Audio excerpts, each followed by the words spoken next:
Good morning, everyone. Today's topic is mechanism of action of protein hormones. We also know that hormone just acts as fast messenger for different types of reactions. Basically, hormones are released from endocrine glands and acts on their target cells to give a message for different types of reactions, and ultimately many enzymes become active or inactive and ultimately initiate different types of enzymatic reactions to solve the many problems in our physiological system. So now I am going to discuss about the action of protein hormone. Everyone know that basically hormones are chemically two types. Number of one that is proteinase hormone and proteinase hormone, and number of two that is steroid hormone. Another amino acid derivative hormones are also found or available in our endocrine system. So I will discuss about proteinase hormone. Just I already said that there are two types of hormone, protein hormone, steroid hormone. Basically, protein hormone cannot enter into the cell, but steroid hormone can do it. So steroid hormone easily entered into the cell to give a message for different types of reaction. But cannot protein hormone cannot enter into the cell. That's why protein hormone always use a membrane bound receptor to send a signal and ultimately perform different types of physiological functions by activation or deactivation of different types of enzymes. Another was steroid. As steroid easily entered into the cell cytoplasm, that's why steroid always use mobile receptor. So protein always use membrane bound receptor. Membrane bound receptor. Okay. As protein hormones are impermeable to cell membrane.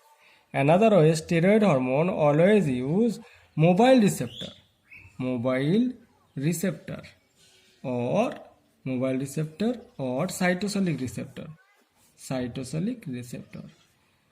as those receptors are available in cytoplasm. So cytosolic receptor.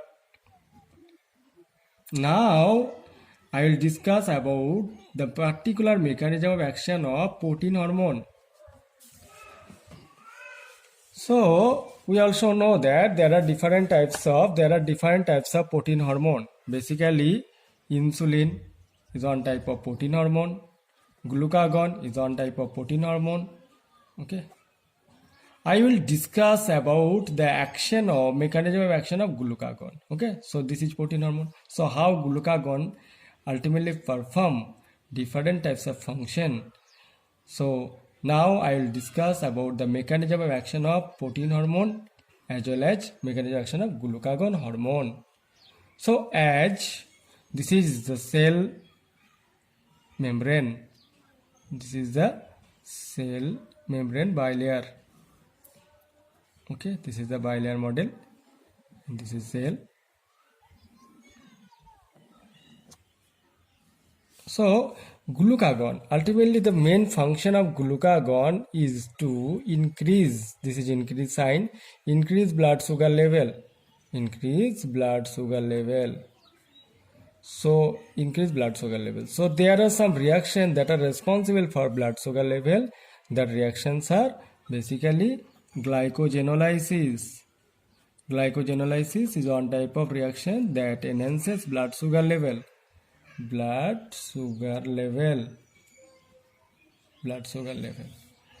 well as glycogenesis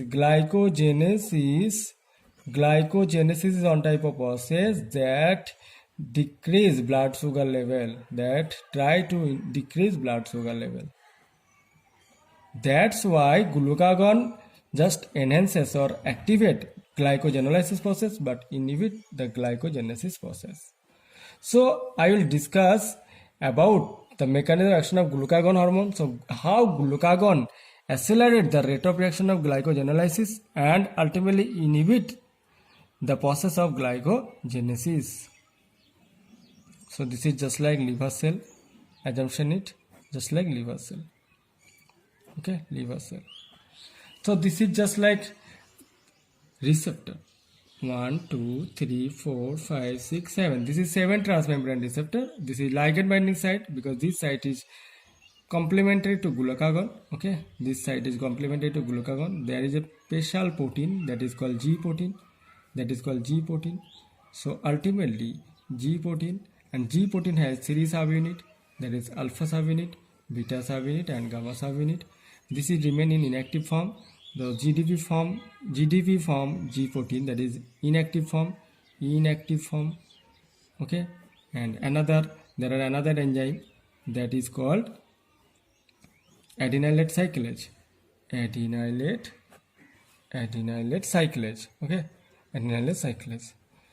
So when ultimately glucagon bind with this receptor, that causes this transmembrane receptor ultimately coupled with G protein. That's why this receptor is also called G protein coupled receptor. So this hormone binds with its receptor, causes ultimately coupled with G protein, and this GDP is changed into GTP in presence of one molecule of GTP hydrolysis and GDP. So now this GTP form G protein is active form, and this active form GTP ultimately detach from this site and attach with adenylate cyclase. So this is alpha GTP. So this alpha GTP can activate adenylate cyclase. This adenylate cyclase ultimately acts on ATP to form CAMP, cyclic adenosine monophosphate. This cyclic adenosine monophosphate then ultimately activate protein kinase. This is the structure of protein kinase. This is the structure of protein kinase, and this is the, so there are two sites. This is a site and another site. Okay, this site. So both two sites, just like two sites, regulatory site and another catalytic site. Ultimately, this enzyme remain in inactive form. Okay, why? Because this regulatory site inhibit the activities of catalytic site. This is catalytic site C2 and C1.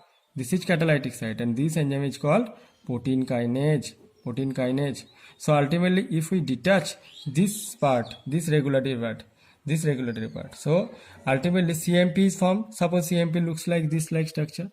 So CMP is coming from this side, and ultimately CMP binds or attached with regulatory site of protein kinase. That causes ultimately release of regulatory site. That means just like release of regulatory site. As regulatory site is released, that's why catalytic site become ultimately activate. This catalytic site, main answer and objective of glucagon is to ultimately increase blood sugar level. So there are special enzyme that is called glycogen pyrophosphorylase.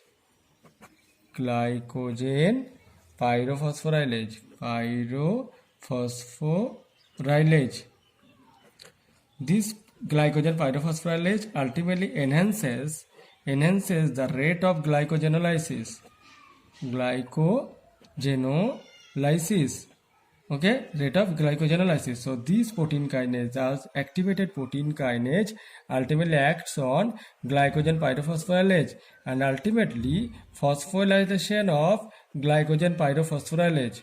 This phosphorylated form of glycogen pyrophosphorylase is active form, and this active form glycogen pyrophosphorylase ultimately enhances the rate of glycogenolysis. Glycogenolysis means just like this is glycogen molecules, this is glycogen molecules, and these glycogen molecules ultimately converted to free glucose with the help of this activated glycogen pyrophosphorylase enzyme. This activated glycogen pyrophosphorylase enzyme. Okay, ultimately, so glucagon send a signal for activation of glycogenolysis process. In this way, protein hormone ultimately communicate with enzymatic system as well as enhances rate of reaction. So, just I will summarize the total process of mechanism of action of glucagon hormone. Glucagon hormone is proteinase hormone. This hormone binds with its receptor that is called G protein coupled receptor. Ultimately, this receptor coupled with G protein, and this G protein become active. Why? Because GTP changed into GTP. This activated G protein. Ultimately, alpha GTP is detached from the activated G protein, and this alpha G protein attached with this adenylate cyclase enzyme, and this adenylate cyclase ultimately convert ATP to CMP. This CMP ultimately attached with regulatory site of protein kinase.